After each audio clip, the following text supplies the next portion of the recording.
Hey everybody, welcome back to Colin's Crazy Creatures. This is my Arizona Blonde Tarantula Peyton, or my Anthopelma cacolcades. But I'm not talking about her today, I'm talking about the pros and cons of getting a sling tarantula. Slings are baby tarantulas, or spiders I should say, and I'm going to talk about their pros and cons.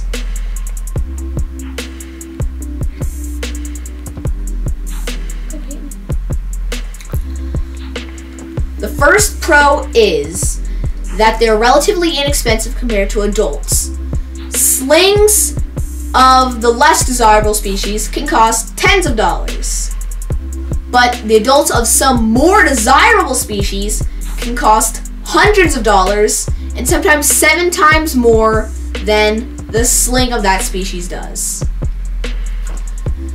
Another pro is they require very little space because they're small spiders. When I got my first sling, she came in this vial, and my mom always used to call it the invisible spider because she could not see it. Now it's living in this container, and this is still a very small container. But there are some cons to that. Because they're small, they require very small prey items. You can buy small crickets and small dubia roaches, but they will eventually grow up and will be too big for your slings. And you can also buy fruit flies, but you'll end up with tons of fruit flies, and suddenly the tarantulas will be too big to eat fruit flies, and also fruit flies aren't that nutritious.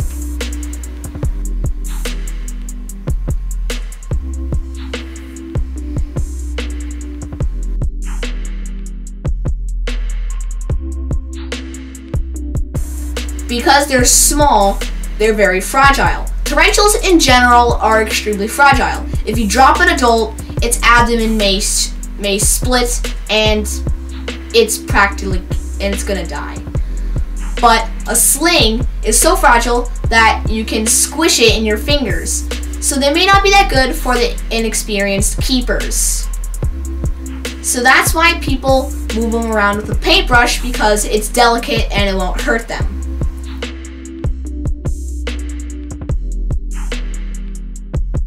Because they're babies, they can be very nervous and get skittish and fast, and they can also be bolty. Bolties are where the tarantula keepers use that when they run from one spot to another, they move so fast that it almost seems like they're teleporting. But there are some more pros. One of those pros is you get to have them as long as possible. Because they're babies and they're still growing, you get to have them from around the beginning of their lifespan to the end of their lifespan.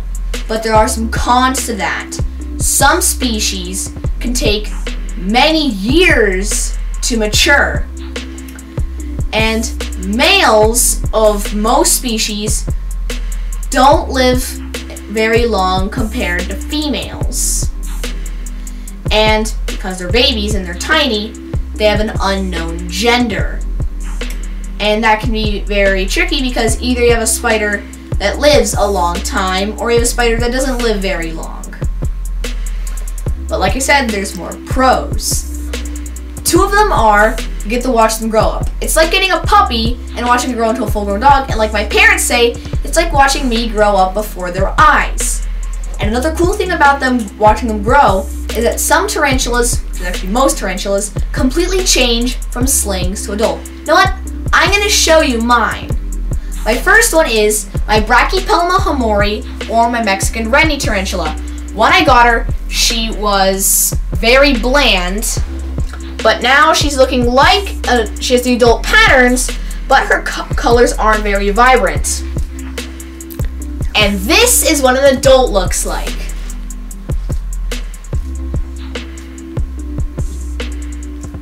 My second sling is my Zenensis intermedia, or my Brazilian blue bloom tarantula, or which I named T-Rex.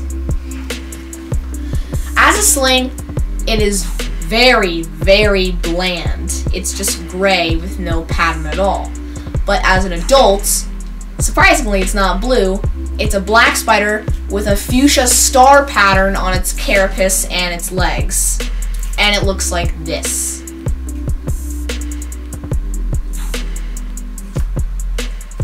Now this is where it starts to get cool. My third sling is my Carabina Versicolor, or my Antilles pink-toe tarantula, which I named Blue. As a baby, I said it was cool. It's electric blue, and actually we should stay this color, so I also named it Blue. And it looks like this. And this is what an adult looks like. Red, purple, and green.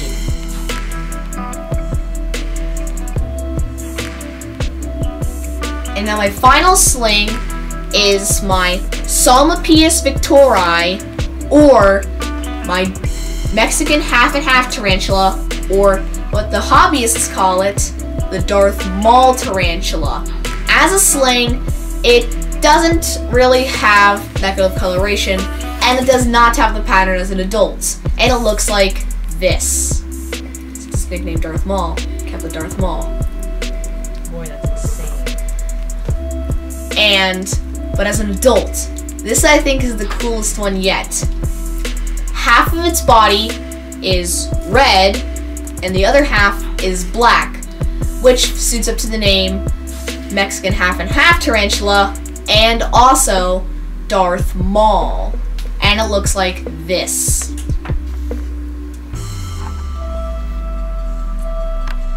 And now we're on to our final con.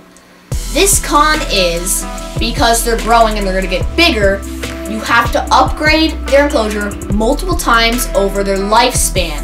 But this is actually not the worst con, because it can actually be kind of a pro, because it's fun and relatively inexpensive to create enclosures for them.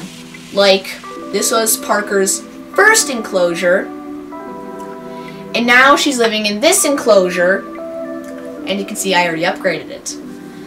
When I got Darth Maul for my birthday, he came in a vial similar to Parker's. And even though we had enclosures already built, we had no enclosures suitable for his size. So, I made this enclosure right then and there. So, those are the pros and cons of getting a sling. Thanks for watching. Please subscribe to our channel, like our videos, and see you next time on Colin's Crazy Creatures.